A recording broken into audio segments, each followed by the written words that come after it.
Hello, this is Gary King here at La Foray Studio. I did a chat a little while ago with my good old mate Gina over in Oz, and it's been long overdue, so here it is. The audio is a little bit in places as it kept dropping in and out, as you would probably expect, but I think you'll get the gist. So we talked about a bunch of stuff, and or should I say I did, because you know me, I can't stop talking, but also covering the new record, the new Life Force record that we just finished and is out now. I'll put a link in the description below, but I'd like to thank everybody that was involved in the recording. Gus, Lucio, of course Lucio, my main man, Fab, and all the guys on the Aussie side that were involved with this. Really appreciate the work that you put in. Anyway, like I said, the audio's a bit funny in places, but I think you get the idea, so here we go. Hey, it's Gary here at La Foray Studio. We've decided to do a very long overdue chat for the La Foray Studio channel. So I've got my old mate Gina here over in Oz. Hello. And if we got it, the connection isn't great for anyone listening in, so you're gonna have to put up with this. But howdy. Yeah. Hello, old Crocodile Dundee land over there. So we decided we've been talking about doing this for a long time. We have. And I know that there are a few people who listen in to some of these things. But so we finally decided to, after all the work on the third record, I'm going to ask Gina some questions. Yay. And then at the end we'll talk a little bit about the album, because the focus is always on the recording as opposed to how we actually get to do the recordings in the first place. So I'm going to ask you, mate, and I know all the answers anyway. Of course I do, because I've asked you these 100 times anyway, right? We kind of got together about 10 years ago now, didn't we? It's been ages. Yeah, crazy, right? And I'm quite proud. I've just had my 60th birthday, so happy I'm quite birthday. proud to be still being able to do this, and at 60. Anyway, so I'm going to ask Gina some questions about. Let's first. I mean, I know a few people have asked you this before, but let's just start from the beginning, because I didn't realise myself that you really haven't actually been doing this that long, have you? No, recording's only been the last 12, 13 years. I'm a late bloomer. Yeah, well, look, when you compare it to other artists out there, I didn't get started until my early 30s, so it really isn't that long. Not in the grand scheme of things, like when we talk about, what was it that kind of really kind of inspired you to want to do this? Because I know you've always been a music fan anyway, but you must have just said to yourself one day, I'm going to have a go at this, right? Yeah, I think a lot of it stems back to when I was a kid. I've got memories of getting together with my cousin. I think I was about 10 years old at the time. I remember she had this massive balcony, and we used to grab our deodorant cans and pretend that we were singing into microphones, as you do when you're kids. But then we grew up and I forgot all about it. And never in a million years did I think that I was going to go down that path again. So never say never. Yeah. I'm a firm believer that things happen for a reason, and I've enjoyed the experience. Being a singer. Yes, being a singer's great, but I've had a lot to learn.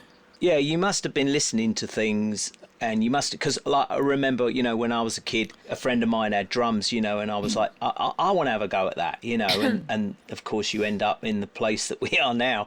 You must have been listening to things back then. So when you were a wee bit younger, what were the bands that you were listening to back then? It was probably just whatever I heard on the radio. My parents weren't really into music. They didn't have a lot of money. They used to work really hard. I think we just had a basic stereo at home. And I remember my mum putting on the most daggiest music. And I think it was something like Electric Light Orchestra. But, apart from that, we didn't really listen to music at home. Music wasn't something that we were encouraged to explore, because that generation doesn't consider it a good way to make an income. However, when I got into my teens, all my cousins were in garage bands, and they used to get together with their friends, fully decked out with drums, bass, guitars. They had a singer, and they were right into their Black Sabbath and Deep Purple, Metallica. And I thought, oh, this is great. I want to be like that. Kind of didn't really eventuate though, because I think I was more into the boys at that time than music itself. It really wasn't until I got married. My husband Frank was a big music enthusiast, and he introduced me to a whole heap of new listening material. And stop you there and just say a big shout out to Frank as well, because I have to get this one in, because if it wasn't for Frank, we wouldn't have been able to do half of the stuff we're doing, and he's had to put up with a load of nonsense, hasn't he? So, That's so true. Bless him, top man, Frank, and cheers, mate. But yeah, so like we said, in the early days, I mean, I know it's a similar story for a lot of people, and then how we sort of get into doing what we've done and so on. But let's talk a little bit about because obviously, like, I'm very biased to what we do, because I'm probably your number one fan, maybe apart from Frank, I don't know. But from a songwriting point of view, when you started to, I know you've played in some other bands and you've done all that kind of stuff, but when you actually started to sit down and think about writing these parts for these songs, because of course, for anybody that listens to Gina's stuff, it is very theatrical. They're all based around themes. What was it, do you think, that made you decide to go down that route rather than just write sort of pop rock type of songs? You obviously must have thought, well, I want to do something a bit different. So what was it that sort of triggered you off to do that? I've very much been sort of emotion driven, really. Well, I like the whole themed album sort of thing, but it's always been centred around my thoughts and feelings and what was happening around me at that particular time. And it's quite easy to incorporate that sort of thing into a themed album. When I look back years ago to when we created Dragon Tears, I mean, that was very much an experimental work. And the story for that, well, I very much wanted to create something along the lines of a Japanese geisha tale, very gothic. I think I was right into dragons at the time, and it was actually Year of the Dragon, if I remember right. Kind of sounds cheesy now when I look back, but it was a really great learning curve on how to piece things together and develop an album in general. Yeah, exactly. Yeah, it does.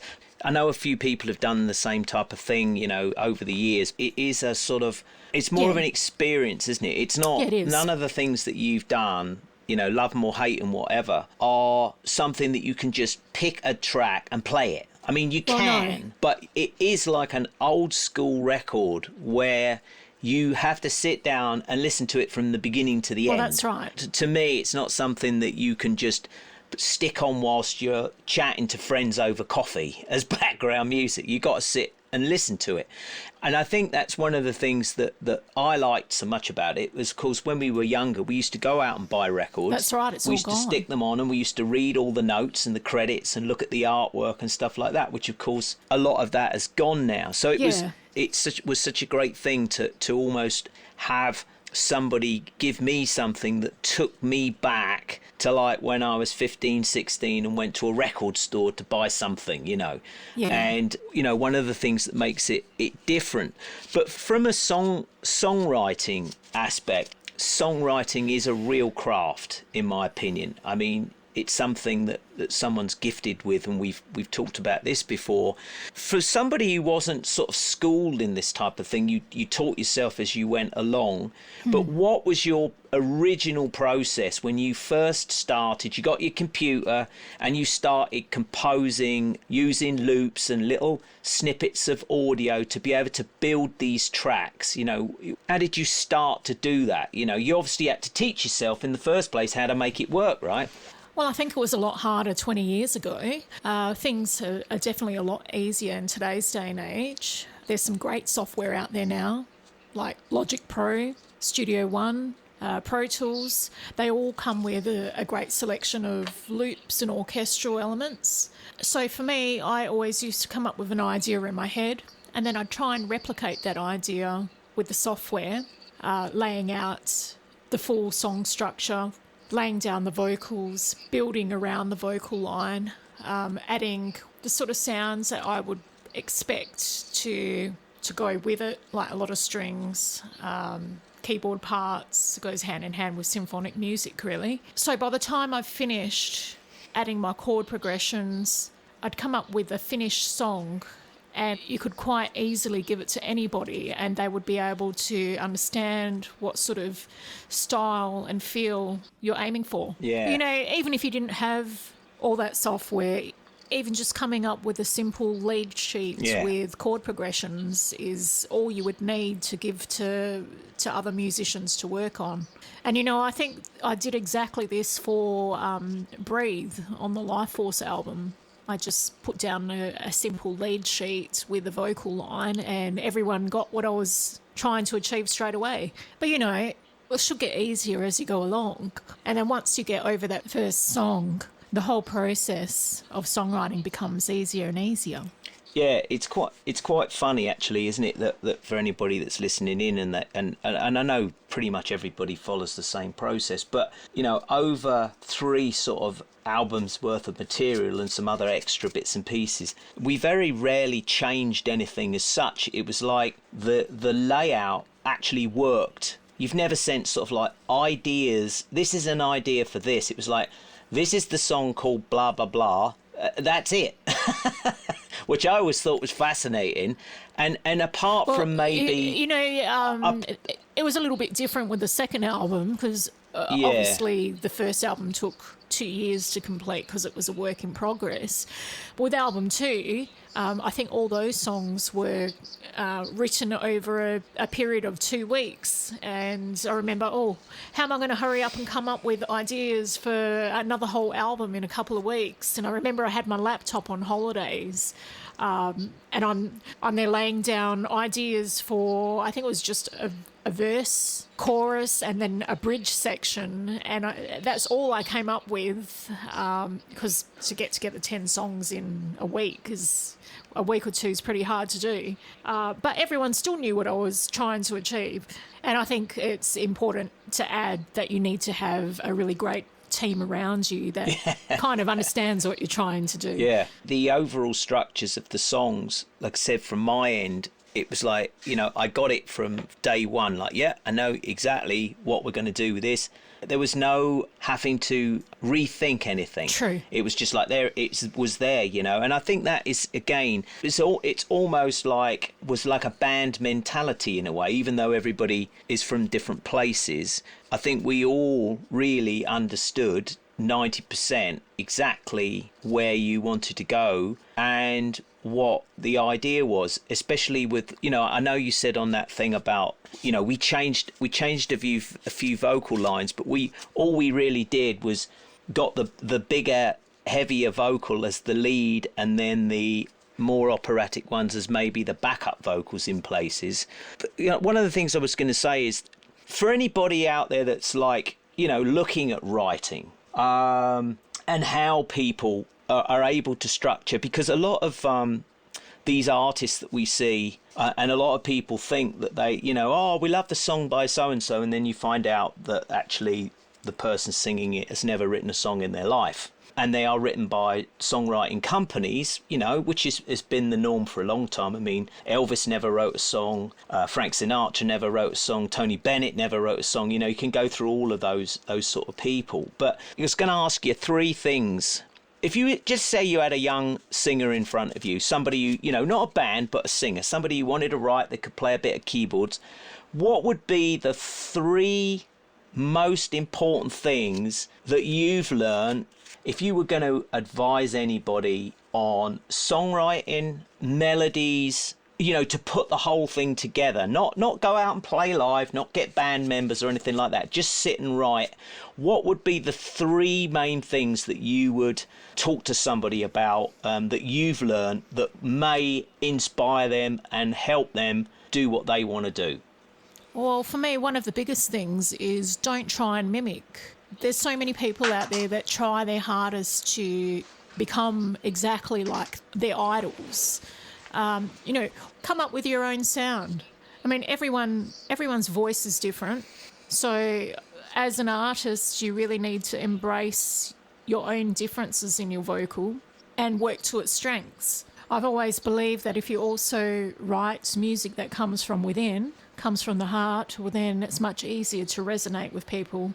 And sometimes the ideas don't flow. You go through stages of writer's block. But, you know, all it takes is a tiny spark and then the ideas come rushing in again.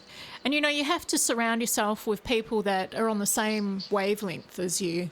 You know, find the right musicians that are really going to do your music justice, the ones that get the job done. And then you'll find that working as a team, you can achieve great things. In my case, I was very lucky because all the musicians that were involved in my project treated everything as if it was their own. Yeah, absolutely, yeah. Well, I mean, there's one. Now you've got to give me two more. Right, so like don't. Here's one. Don't bother. Or don't give anyone any money. Know, but but I mean, you know, you remember well, of course you remember because it was only last week. I had that young French guy do that song. I wouldn't say he's been difficult, but it was very difficult to try and explain to him that actually what he was doing was really good. So I sent it to you, didn't I? Yeah, I loved it. And I explained the situation. The guy's singing it all in French, right? So it's a little bit more difficult for us to sort of piece together how he was trying to express the phrases and lyrics in this song. So I sent it to you. I got a great response from you. I sent it to him, and now he's happy because a professional singer, songwriter, somebody who can harmonise, understands the conception of putting a concept together, gave him a big thumbs up. Well, yeah, a bit of encouragement. And now he's inspired to do some more. And I think that is part of our job, isn't it, at the end of the day? Well, absolutely. He's 24 years old. And like you said, you've got to grow a thick skin, haven't you? Well, yeah, I agree. You do have to have very thick skin in this industry because, you know, especially for a new artist who's just getting used to the sound of their own vocal. Yeah. Or, you know, just learning the ropes on writing and recording. You come up with something that you're happy with, you put it out there. Yeah. And then all of a sudden someone comments on it in a way that you least expect. And it can be very daunting. It can be soul-crushing. But what you've got to remember is there's always someone out there with an opinion. Don't believe everything you read. Look, for every good review, there's always 10 bad ones. Yeah, 100%. You just need to learn to be happy with what you've done within yourself. And then if people like it, well, then great. If not, at least you're happy with it. And that's all that really matters. But, yeah, just don't pay any attention to what everyone says out there. I mean, otherwise you'll go nuts. From a songwriting perspective, we've sort of all heard the stories. We've been in positions ourselves where, you know, we've been told that, you know, you write something for the people that want to buy it. Whereas we think, you know, do you think you should write for yourself? It's important to write for yourself, isn't it? And if people like it, they like it. If they don't, they don't. Well, yeah, that's a big part of it. It's being heard. It's creating that legacy of something that needs to be expressed, and you put it out in the universe. And you know, it doesn't matter whether everyone likes it or not. To me, anyway, that's not the whole point of creating. The whole point of creating is to get something off your chest. Sometimes it could be just getting that bit of closure. And if people get it, well, then that's fantastic. Yeah, well, like we said, you know, they always say, you know, don't buy into your own press. If you get a great review, just leave it at that. You know, we did the track for my neighbour goes by the name of Ekmat, and I sent it to Lucio to play on. And Lucio really liked the song, right? As you know, and my brother said, well, it sounds like Gary Newman as well. Your neighbour sounds like Gary Newman, right? And some guy wrote on the video, garbage, right? And I just thought it was hilarious, right? So I checked this guy out. This guy was called Nicola. I thought Nicola was a girl's name. Anyway, he was called Nicola. So, of course, in my typical Gary King style, I always write on these things, and I just said, thank you very much for your inspiring comment.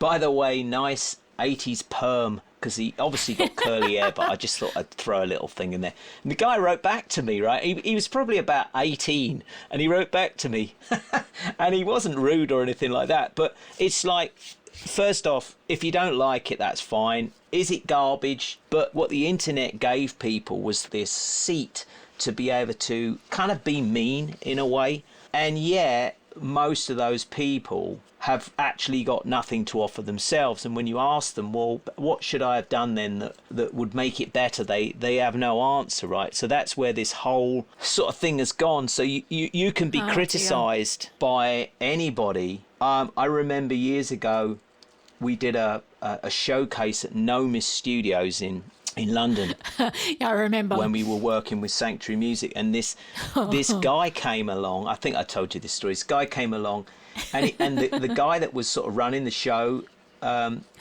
this guy from this label came along. He said, "I don't know why they've sent me here. I hate this kind of music." Yeah. So this guy, the guy Simon that was running it, he said, "Well, I think you better leave then, because you're not drinking our wine and eating our cheese and stuff like that, you know, because it was one of them showcase events." And he kicked him out, right? And that was in the 90s, like 92 or something. So you're always going to get that type of thing. And I think because we have grown thicker skin. That's right. You know, I'm Absolutely. 10 years ahead of you. I mean, I'm like an elephant skin now, mate. For younger people that are coming in, if you listen to what everybody else has got to tell you, then it's just going to drag you down, isn't it, at the end of the day? You just need some support from a couple of people who actually know what they're talking about, and you take it from there, don't you? I couldn't agree more. So anyway, the other what I was going to ask you as well, you actually have sung. Well, you've sung on a load of stuff with me, haven't you? Like, Sure have. yeah. Now, I know that there's that you were telling the guy on the radio podcast. Can't remember his name now, but Jai. super excited bloke, absolutely brilliant. When you did that, it was obviously a completely different approach. I think it's important for people to understand about delivering a product as well. As a singer, like if I sent you drums, I would have to make sure that everything was good and so on. When you did that album for those guys, what was your process in recording, working your parts out, and then delivering the product, you know, making sure that everything was good, you know? Oh, yeah, we're talking about Amphitrite, I think. Well, I had a time frame that I had to supply it in, and I also knew absolutely nothing about the subject matter. But the guys were really great. They sent me finished music, and they sent me the stories that went with everything, because I knew absolutely nothing about Greek mythology.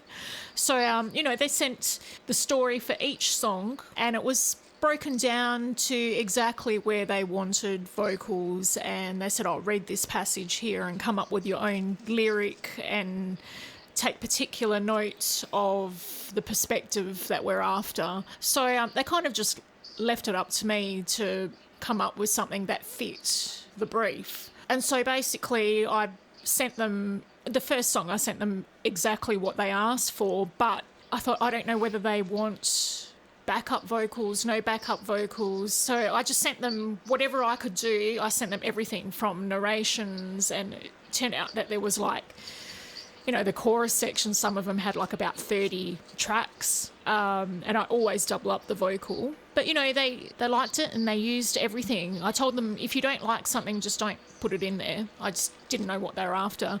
But, after I sent them the first song, they just said, do whatever you want.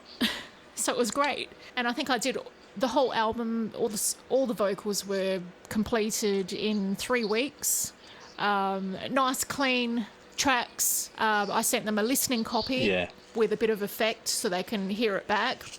And then basically I sent them the individual raw wave files, and then they could chop them up, move them around, do whatever they want with them. Yeah. But, I like to give them options. It's just my way of just going above and beyond, and if they use them, great. They're not obligated to. Well, that's the thing is that you also instill the confidence in those other people, because they go, wow, this makes a change. This is easy. And of course, you and me being the way that we are, again, most people that take this journey and try to do what we've all done for years now, decades, if you can make it easy, people are always going to come back to you, aren't they? Yeah. You know, it's like when I sent you the song, when I sent you James's song, there's a song on the new record called Tested the Water. And this young guy, James, big shout out to you, James, and to your dad, Steve. James had this song. He put some orchestral keyboards on it. And I said, well, then we got to send it to Gina. It was a song like The Cure. It wasn't anything like how it ended up. But because he put strings patches on it, it turned it into a Gina song, right?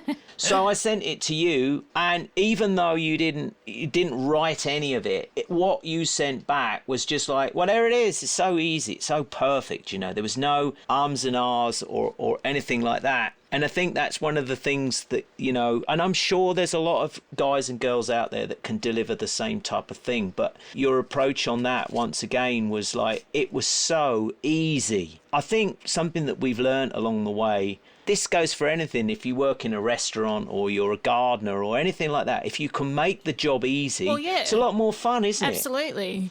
In the case of Test of the Water, it was such a very well-written song. And when I first heard the original with James's vocal, it was really quite different. And I thought, I hope I can do this song justice. But, you know, you listen to it a few times and then you kind of get the gist of what's happening. And then I really just approach it in the same way that I would record any of my own songs. Right. I think that's, again, one of the things about the professional mind is, you know, like you said, is like, well yeah, you know, the old cliche of if a job's worth doing, it's worth doing well. And, you know, I mean, like we said, it is difficult for what we try and do. The old story again, if it was easy, everybody would be doing it. I know everybody's trying to do it now. One of the other things I was going to ask you, I won't use the terms that they like to use now, these popular terms, but this particular thing is the first and the 9th letter of the alphabet. So we'll just call it for now new tech. With all this new tech, with these stories that we're seeing with people aren't singing live anymore, which has been going on for years, as we know, and now even the bands aren't playing live anymore. It's just a massive concert, 60,000 people, and they're all playing to the CD. Where do you personally see music going over the next, say, 5 years? Do you think that it's going to end up going back to basics eventually? Because everything goes round in circles anyway, doesn't it? Well, I don't know. Look, AI has its place, I guess. I think it's definitely helped artists cut corners with laying out the groundwork to new ideas. If it's used properly, I mean, if you're just going to push a button and leave it up to the computer to come up with a whole song, well, then that's a different scenario. But, you know, if it's just used in sections to cut corners, then great. But I don't know, everything is just starting to sound so fabricated, the same. That organicness is just gone. So it could go either way. Either music is doomed, or we go back to basics and start all over again. Look, there was a whole band that was made up with AI, right down to the name, the pictures of each band member, not just the music. Like, the whole lot of it was AI. Yeah, that's right. I saw that. And you know what? It wasn't terrible either. Yeah. So, you know, how do you compete with that? No. And then, you know, there's also the issue of backing tracks as well. Look, I know it's a big part of music in today's day and age of live performance. And a lot of my music for live does have backing tracks too. But there's a difference between making everything sound exactly like it is on the CD and then altering bits and pieces for live performance, so you've still got that organic point of difference on a live perspective. When we talk about backing tracks, what you were just talking about is about you haven't got a keyboard player, so you've got blanket strings and stuff like that played from the computer. So the computer is basically the keyboard player. If you had a keyboard player, you wouldn't do that necessarily. But it's when a very famous singer is obviously not singing. And that's been going on since the Britney Spears days and all that kind of stuff. And somebody said, oh, well, you know, what you're buying into is the experience. It's the experience. So it's like, yeah, okay, I understand that as well. And I'm not going to condemn it because, you know, there's a lot of guys and girls who work on these big shows. That's how they make their money. You've got somebody prancing around on stage. You know, there's a guy on the Pegasus channel, and he you might have seen this, mate. He isolated this certain singer's voice and put it through the algorithm, which I've got on the studio machine here, to show the frequencies, and they matched exactly the CD, right? So there's no way you could actually physically do that. And everybody knows when you're dancing around on stage with a headset on and you're being picked up by guys and slid under people's legs, there's no way you can keep a constant note like that. It's not possible. I mean, even Michael Jackson was doing it back in the day, you know. Even the woos and all that were actually coming off of a machine. But what is quite funny is people get really upset and offended when you even say, well, that's not real sort of singing. What I was talking about was when people are able to create music, like you said, by typing into a box, this is what I want, and out the other end comes this piece of music, right? They haven't even had to hum or sing anything. They just type in the text of, I want a song like this, blah, blah, blah, and it all comes out. Now, I know that could be looked at as progression, but that was my question. Do you think, like, as things go round in circles, do you remember a few years ago everyone was saying guitar music is dead? Yeah. Do you remember all that? Guitar and drums are dead. It's all loops and no guitars. Well, of course, now everybody's using drums and with loops and real guitars. It's all gone full circle again. Do you think that the classic songwriter style bass, guitar, vocalist, drummer's gonna sneak back in through the back door and then suddenly become really popular again? Oh, I hope so. Well, look, things go in waves, don't they? Yeah. Look, something has to change. We can't. Yeah, exactly. You know, like the stereotypic band thing will creep back in. All this new stuff will just basically get washed under the bed, and it will go back to the basics. Yeah, I think, look, there's definitely musicians, like the new musicians of today, that are still interested in trying to replicate sounds of the 70s and 80s. Look, we've got so much technology at our hands now, but does it really compare to some of the early recordings that were done in analogue? Yeah. Because so, look, it really comes down to personal taste and what's in at the particular time. Yeah, well, of course, we live in the generation has changed. It's the quick fix that everybody wants now, isn't it? And it's funny because, again, I think we mentioned this before, and you know, I'm not calling this guy out for being or whatever, but quite famous singing coach in America that you know, and he puts these videos up and they're nearly always girls, right? Because, of course, if he puts a girl singing, he's going to get more hits on his video. And she also has to have her cleavage showing and all this kind of stuff, you know, which I don't have a problem with. But, you know, so this guy, he's very well known, and he puts these videos up with these girls singing, you know, like classic White Snake songs and stuff like that. I think I know. To all intensive purposes, yeah, it looks real, but, you know, they're lip syncing. And then you look at the comments, and the people are freaking out, like, oh my God, this is amazing, and everything. It's like, they're not singing, mate. That is an edited vocal. So, you know, you would think somebody that was their job, they would show you from the beginning and then the end product, which would then give it even more credibility. And that guy's been called out loads of times. This person is standing so far away from the microphone, there's no way. I'm not sort of criticising that. It shows you that the buying audience, the public, they will suck up anything that's thrown at them, no matter what, as long as it sort of tickles their taste buds, you know. And like we said, is, you know, things go round in circles and so on, but the way things have gone out, especially over the last, I would say 10 years especially, you know, I think it's important, and I'll ask you again on this, it's important to be yourself, isn't it, and be original. Well, yeah, of course. What's the point of doing anything if you're not going to be yourself? Well, of course, we know. Be original. You may as well just be an impersonator doing covers. Yeah, well, I mean, that's the thing, isn't it? Is that so many people have fallen into this trap of pretending to be somebody else, and yet the people that they pretend to be were original in... Well, you know, if I've got nothing against it, if that's what makes them happy, well then fine, but I'd much rather be original. Yeah, I think that the originality is so important, especially for songwriters, you know. It's better to fail doing what you love to do and be honest to yourself than it is to take the other path and basically pretend to be somebody that you're not, I think, you know. I agree. Look, there's nothing wrong with having influences. Everyone has influences. Oh, yeah.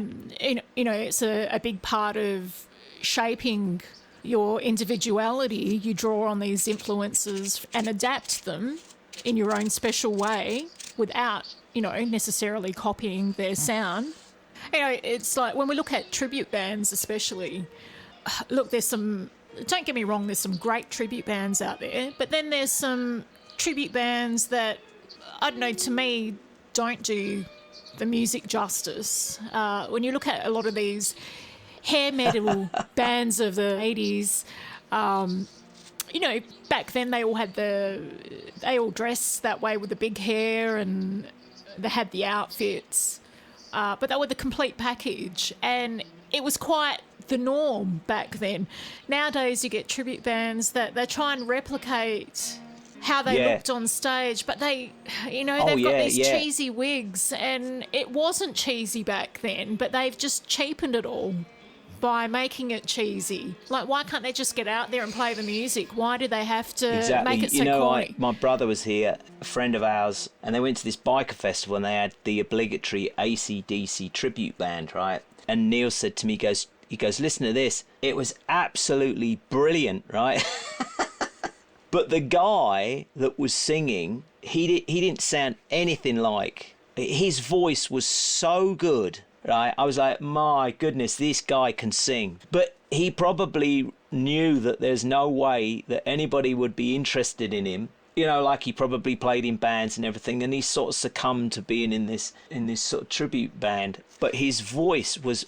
I'll have to see if I can find it and send it to you. It was absolutely astoundingly good. But of course, the people were going nuts, you know, and you got the guy wearing the Angus gear and all this kind of stuff. And again, they kind of cheesed it up a little bit. And I thought it was a bit of a shame, because this bloke could probably have sung on any major league rock record that was being written and killed it, you know.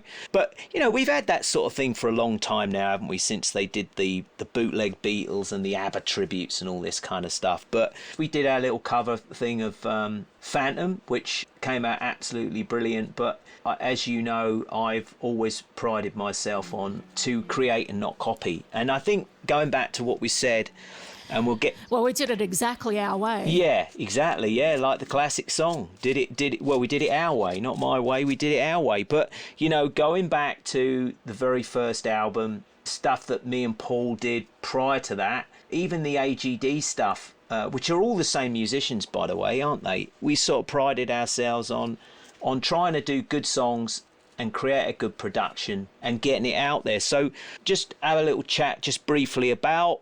You could promote your new record or our new record, whatever. So we just finished the third instalment of Gina's Crazy Ideas and Mind, called Life Force, which is probably, in my opinion, the best thing I've ever done. So Gina will now tell you a little bit about her new record. Well, Life Force is a bit more personal than the last two albums. Basically, it was a very long overdue bit of work on my part, all based around my absence from the music industry, especially after going through some of my own health issues and, you know, having to look after sick family members and family members passing away. So basically it's a summary of basically everything that's happened throughout my life, really. Observations of what's happening around me, but stuff that directly affects myself and my family. And it's also about, you know, some good stuff as well. We talked about, like on one of the songs, like the title track, Life Force, was all about reconnecting with friends and musicians from abroad and after all these years coming together to create music that, in my opinion, was just as good as the first two albums. So it's quite amazing, really, when you think about it, connecting with musicians from different countries. And there's also stuff about what's happening in the world as well. When you look at songs like Celebrity Smile, which talks about how far people are willing to go to get where they want to be in the industry. They so want to be famous and so want people to follow them, become the influencer. There's a line that you can cross, and these people just, it doesn't faze them. We're being sensitised every day. As you mentioned before, we were brought up in a different age where family, morals and values were really important. But when you look at, in today's day and age, the younger generation is very sensitised to violence and, what can I say, the whole world's just gone nuts. People have listened to a couple of things you've talked about, but you went through quite a nasty experience. I've said this before, I say this to you, I've known Gina a long time, and obviously we don't live in the same house, because I don't think Frank would like that too much. But I've never, apart from some frustrations to do with various odds and ends, I've never heard you complain about anything, right? And yet you've been through all these things. You're one of these people, you're a bit like my sister-in-law, Hillary. Big shout out to Hillary. I've never heard you sort of complain like, it's not fair. I know we all go through our days where we're like, why are we even bothering? But that's one of the reasons why you've always been able to keep certain people, the right people, interested in what you do. Because I remember you said to me some time ago, you said to me, am I really difficult to work with? And I was like, no, actually, you're very easy to work with. And that's because, like we said, is that people who have a light-hearted spirit and have energy will always draw the right sort of people to them. And that's no disrespect to other people. It doesn't mean that they're wrong and we're right. All it means is that there's certain times in life where it's like when Lucio sends me, I've said this 1,000 times, when Lucio sends me something, it makes my day. And when you sent me the new songs, you started sending me the new songs, I was like, yeah, great, here we go again. There's never been that, oh no, not this again type of thing, And I think that's one of the things. There's certain groups of people that I'm not fans of for various reasons and that, but it's like working with you has always been, you have those days where you're like, that's normal, isn't it? It's normal life. But everything has always had that element of great energy to it. And then that makes you sort of recollect other things, and then it inspires you to do more. And like you've said, music is supposed to be about inspiring people, not coercing them or influencing them into things that are not necessarily good for the body and the soul. And this album, being biased like I am, of course I am, because I love it and I was involved in it, it was a big uplifter for me as well. It gave me faith again. Yeah, I agree totally. So anyway, well, look, unfortunately, the old connection's breaking up a little bit. I'd like to thank my lovely mate over in Oz there for putting up with my nonsense as well over the last few years. But anybody who wants to check out what Gina's doing and so on, I'll put a link in the description below. Anybody who sat and actually listened all the way through this without pulling their hair out, thanks for doing that as well. So I will stop the recording in a minute and then I will carry on chatting to you for 5 minutes. Thanks, mate. I look forward to talking to you soon. Nice talking to everyone. See ya. Bye. Au revoir.